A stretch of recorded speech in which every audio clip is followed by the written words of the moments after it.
Hey everybody, thanks for watching. And just a quick reminder that Saturn, Satan, and God and the Nature of Reality Part 7 is now available. Make sure you guys grab that, and make sure you guys seen the previous ones as well. Also, Never Pay Again membership. Got you guys emails. Going to leave it up until Friday because I understand, it's not that I keep changing my mind about this. You guys got to realize there's a lot of people who email me about extending the sale. And I always say, if I get 50, 100 people that's asking for the same thing, I try to do it. So, seems a bit indecisive, but I try to look out for everyone. I know everybody doesn't see the video when it drops on YouTube, or a lot of people, don't know. And there's a lot of people who really looking forward to this sale. So when a lot of people ask for it, I try to, leave it up longer. So, in this case, I'll leave it up till Saturday. So you guys can see it, maybe even Monday, just to make sure everybody who hit me up has a chance to go ahead and take advantage of the offer. And it's a good deal, and trying to get it out here for you guys. I want to get as many people as possible on Never Pay Again membership. A lot of people don't want to keep paying the $20 for the DVDs when they come out for the videos. So again, I make it real easy for you guys to grab it while you have a chance, and the sale won't last long, so make sure you take advantage. I try to do what I can. And we get you guys emails about it, and the people who message me on Instagram and stuff. So here it is. Go ahead, take advantage of it, and I appreciate the support, you guys. And also your books are going out as well. Don't think we forgot about you. We got you. They're going out. Also, there is a new video available on Merkaba Academy in the Not For YouTube section on this stuff I won't say. Also on what's happening with Taiwan, China, America. That whole thing, what's going on with trade, what's going on with cryptocurrency, all that kind of stuff. So make sure you guys check that video out. It's a lot of information. Also, for everybody who seen Saturn, Satan 7, it was good. It's a good one. Make sure you guys really understand this whole, aspect of what that is with Saturn, Satan, and everything. We talked about in part 1 and part 2. It's going to really help clarify a lot of things, and especially if you just know, your Greek mythology. But make sure you guys take advantage of the sales. Make sure you guys grab the videos, and also make sure you guys are registering on Merkaba Academy first before you do anything. Before you buy anything, make sure you register on Merkaba Academy. Merkaba Academy is different from Podia. A lot of people are getting confused. As I said, it's different from Podia. Podia is for people who is continually buying videos. If you become a Never Pay Again member now, you'll get a link from Podia, so you can download all the videos, or you can just download them all on Merkaba Academy, but you still have to be registered on Merkaba Academy. And if you're not registered on Podia, when you get that link, it'll require you to register your Merkaba Academy register, your login email, your login password. It won't work on Podia. So you have to have 2 different logins and, passwords, or you could just make them the same, whichever one's easier. But just understand it's 2 different things. So talk about a lot. Saturn, Satan 7, a lot of questions you guys have. But, one of the things I want to get into is just this aspect of, a lot of people are, confused about just what's going on. And again, I talked about this before. We have this notion of who to pray to. A lot of people want to believe in the, hocus pocus, spooky stuff of the Bible. And they really hold on to that. And they want to hold on to that mystery, as I always talk about. It's a mystery behind it. It's just this magical thing that we've been told is real. And, some people hold on to that, wait a minute, this stuff happened, and Moses parting the sea, and Jesus raising the dead, and people believe this stuff actually happened. And it's because they stay within one book. There are some really amazing things outside of the Bible that happen. And this is the stuff that we look at because it's real, stuff that we can see and touch, and it boggles our mind. So when we start looking at that, and then we scratch our head and ask ourselves, like, this is amazing. I wasn't taught about the pyramids of Egypt in school, about how impossible they are. Nobody taught us about this stuff. You just grow up and you see things, and it's like, how we don't know. How don't we know about the, huge Olmec heads, or, statues on Easter Islands, this, the Incan temples and, Mayan stuff. It's stuff that they never taught us, that you have to really go out and look, or you see on TV, or you see it mentioned. And with social media now, you see so much, but it's so many things that we wasn't taught, our generations, that boggles our mind. And this is where you got to start looking, the so-called, real stuff in the Bible that's supposed to be real and true that we can't prove. You got to get off of that. You got to look at what's real. And this stuff pales in comparison because there's no proof. It's just a story. When you go and look at these unbelievable things, we know about the pyramids in Egypt. They are amazing. I'm telling you, it's just like the Grand Canyon. You got to go there. No video or picture is going to, adjust the way your eyes will or give it to you correctly. Once you see it, you'll understand. And those are the pyramids in Egypt. And they blow your mind, they're mind boggling, they scratch your head as to how. And again, as I talk about, when they got up there, those pyramids was already there. They're much older than they're telling us. But we have to marvel at what the dynasties did with the colossal statues and the temples. They still built amazing stuff. And this could be the age where, it's after, what the Egyptians talk about, the ones before them who supposedly had this power. But even the dynasty still did amazing things. We look at that. But then we also have to look in places like Heliopolis, the temple of Jupiter. Everybody knows about that base there with those huge, we talk about 750 tons, these huge stones. And, talked about Jupiter and Saturn, Satan 7, and you guys understand. But when you look at the quarry near the temple, I mean, these huge stones are there. It's one that's supposed to be like 1,200 tons. And it's humongous. And when you look at some of the pictures, it boggles your mind as to how, it's not just the Great Pyramids that had, and we're talking about, 60, 70, tons, and the Great Pyramid, 25 tons and stuff like that. Whereas here, these stones are, 700 tons, hundreds of tons look at the position, the placement of these stones. And again, this is stuff that just boggles your mind, and it's stuff all over the world we can look at and ask how. And nobody can move these stones. We can't do it today, but something did it, and we dismiss it. We just brush it off. Bible doesn't talk about it. It's not something that's, we don't hear about the temple of Jupiter or about Jupiter. And why would they build this huge, this temple and these other temples that we find, and including the pyramids themselves, and nothing is mentioned in the Bible about it. We're not taught about it in school. This is what you have to look at instead of worried about who to pray to. People worried about who to pray to, and you have to really look at yourselves, look within yourself, and understand why would you want to pray to something that has done nothing for you, or can do anything for you. And everything you want done, you have to put in motion yourself. It's all about you, and that's exactly what the Bible is telling you. So we got to look at the things around the world that gives us so many so much information, and other things to look to and to try to research and understand besides biblical history, which we can't prove. We can't find any proof for these stories, these allegories, these parables. That's all they are. We can't find Moses. We can't find Jesus. We can't find the biblical Hebrews and prove this stuff ever happened. And the evidence is just overwhelming against the book. We look at stuff like the Ark of the Covenant and we see the drawing of it, but then we look in Egypt and we see it, in Egypt before that. We look at so many things we find in Egypt, that is not talked about in the Bible, which is supposed to be this oldest book and the oldest information. And it's just so many important things they left out that would be impossible to leave out if this stuff happened. And the funny thing I always, ask about that question is like, hey, if you believe in this God, even if you praying to him and you believe in him, you're praying to him, understanding that nothing is happening. So why would you continue to pray?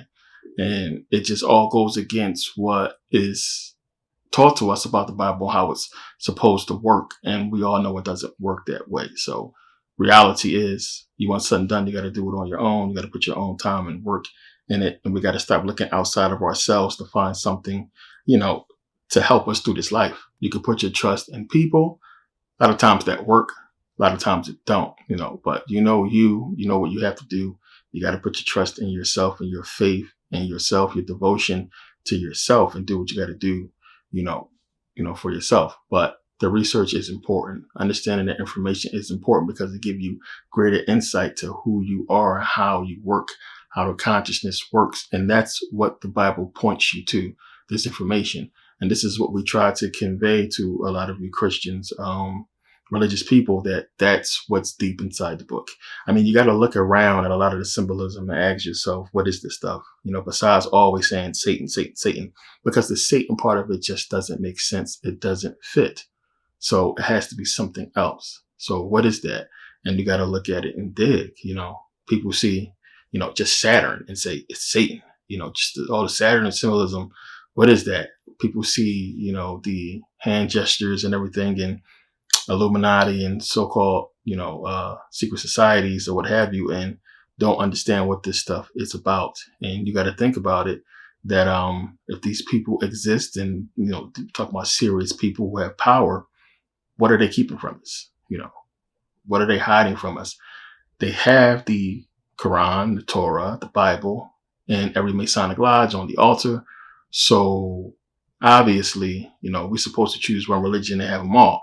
So it's something about these religions we have to understand. So you think of people would, do all this. We're talking about the symbol on the back of the dollar, the layout of Washington, all this stuff for some type of secret. What could the secret possibly be?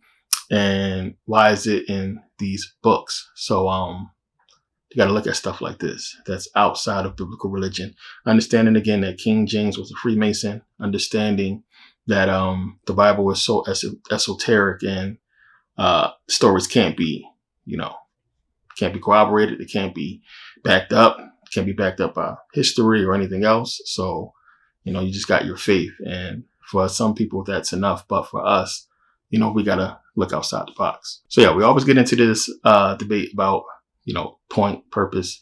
What is the point of doing what we do, going against the Bible, so to speak. And what is, what do we stand to gain from it? What is our point? And that goes for, that goes to people just not understanding what's out there, because you would have to think everything in the world to ask such a question, to make a boastful, statement like that. Like, we're just doing something that defies all logic and common sense by challenging something that has no logic and common sense. And that's the whole thing. I mean, it's legit questions, as I always talk about, that we ask in the book. It's so many questions that have been put up by many people. God is supposed to be perfect and all knowing. He's clearly not perfect and all knowing just from the beginning of the book. And a perfect being cannot create something that is imperfect. But the whole thing is, man sinned. But you created man with the ability to sin, a God who wants obedience. Why would you create something that can be in opposition to you? It don't make sense. So we have questions, straight from the garden, that it's a head scratcher. But when you actually do real history, real research on history, and you go back and look at similar stories that took place long before anything biblical exists, like the Garden of Hesperides, as we talked about, you got to look at this stuff. It's not that we're out of left field and tripping about our research or information. It's valid points. It's too many holes to poke in the book. And, you guys gotta really do the research. So, for the people who, wanted to know what's up with Saturn, Satan, and what that's all about. And, got people saying, why are you teaching satanic stuff? Or you have a satanic series on Satan, and they haven't even seen the videos. And the first, the videos are on YouTube. And the full videos are not. I think Saturn Satan 1 is full, but the rest of them, they're not the entire video because I couldn't put everything on. You have to get the digital download, to see it all. And yeah, so I said before, I put it out on DVD for the people who ask. But for those people, like, it's an unbelievable connection that, it's going to blow your mind and snap you right out of a lot of, weird thinking once you get into this aspect of it. And as I said, I couldn't go any further until I understood this satanic aspect of all of this, because it's what scared me the most. But just understanding that, no matter what you pray to, you're going to be, subject to your own choices. And that's what it's about. The choices you make is going to determine where you go. Even if, somebody else does something for you, you had to choose to, put things in motion to let that happen. No matter what, so you influence somebody, you did something. Somebody saw what you was doing, you was presented, or, around or close to or near somebody loved you. No matter what, you are involved in the equation of something happening for you. There's nothing outside of you that's making that happen. All starts with you. So to pray to something outside of you to do something for you that doesn't exist, it's just crazy to think something like this is going to happen for you, when it just makes more sense to try to understand what are these things out here that I can touch and I can see that's also unbelievable, that basically, it's way more interesting than what's in the Bible. What are these things? What are these structures? Who are these ancient people that existed? Did they build this stuff? Did they get help from aliens? What's going on? To look into that makes more sense than to just accept some man in a pulpit trying to get $1 from you every Sunday to teach a book that you can read yourself, but you don't. And to say you follow a religion that you don't follow. It's one of those things I always tell people: you got to look in the mirror and be real with yourself about what you're doing and what you think you know, and, what you think you understand, when you haven't really looked. And this is the conflict we get into with a lot of Christians, because we got to deal with those issues. And if you're really trying to get knowledge on this, you got to look. And yes, the questions about the book of Enoch we talked about in Saturn Satan 7.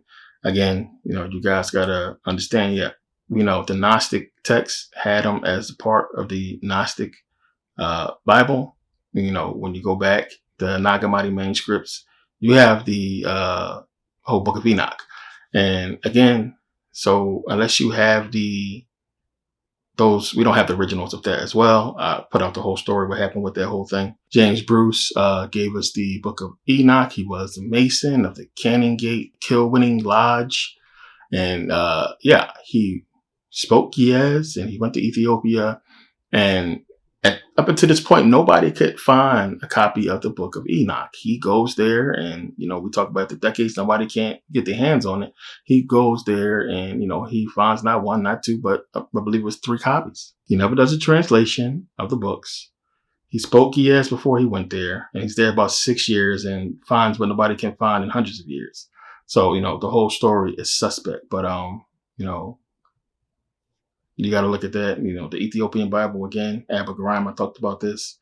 Byzantine Royal, and, the whole story, all of it is suspect. So the Book of Enoch aspect is still just as esoteric as the Bible itself. You have to compare the stories. I mean, it's the only way.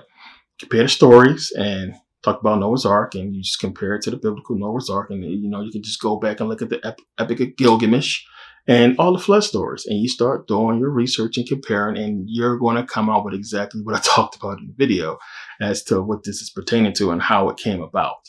The one thing that's clear, that's for sure, is everybody talked about this flood story. So, obviously the Bible is piggybacking off of that, because when you go throughout the world in different civilizations and they all talking about the same thing, it's something, it's valid. And we're talking about during, flood in the Bible. Nobody survived it but Noah. But we're talking about people talking about this flood, that existed, that lived through it and, talked about it. Clearly, this is not Noah. He can't exist in every single civilization. So obviously, this is something that happened, not during the time of Noah, supposedly, in the Bible. So another thing you have to look at, you got to look at the evidence that's out there, the information that's out there that Bible doesn't talk about, and gives you a different aspect as to what could possibly be going on. To want to pray to something that you can't see or have, you'll never be able to prove that it exists. That's just the programming. That's all it is. It's programming, just giving you that hope or something to hold on to that you need because you're too scared to face life, or too lazy to do any real research. But doing the research helps. It gives you that peace, and it sets you free from all of this nonsense, which is why it's one of the reasons why we do what we do. I know a lot of people have questions. A lot of people just want to get to the bottom of what's going on and what this stuff is all about.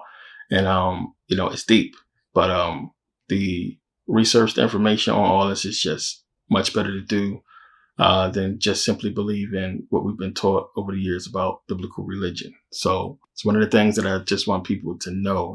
People got a lot of questions. People, they always want to look for the pieces that fits with their understanding of what they think is going on. And this is how we do shit. If it fits with what you think or what you believe, then you say, oh yeah, it's good information. If it don't, it's like, you stupid, you know what you're talking about. But did you do the research? And that's what it basically comes down to. And, a lot of Christians have not, because of this whole faith thing. But if you got faith, you shouldn't be looking in the first place. If you have faith, you shouldn't be asking questions. You're supposed to just have faith.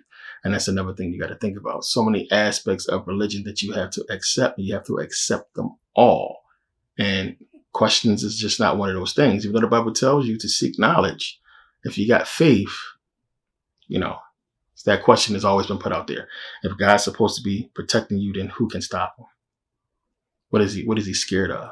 God's supposed to have your back, and you're supposed to be blessed and highly favored. Who can touch you? How can any wrong enter your life? But it does. So that should tell you something. It should tell you something when everything happened with all these people, getting sick and get killed in church and all that. I mean, it should tell you something. So, look at yourself, look in the mirror. You know what you're doing, what you're not doing. If you're living right, you're doing what you're supposed to do. 9 times out of 10, you'll be okay. You got to make the decisions in your life. You got to do what you're supposed to do. Stop looking outside yourself. Even the Bible tells you to look in yourself. So, yeah, just wanted to answer a couple quick questions real quick, put this quick video out. Make sure you guys check out the video on Merkaba Academy. It's a must-watch video. Make sure you see Saturn, Satan 7. Even if you didn't see the previous ones, this is one of the videos you can see and you'll be fine. So make sure you check it out. And yeah, thanks for watching.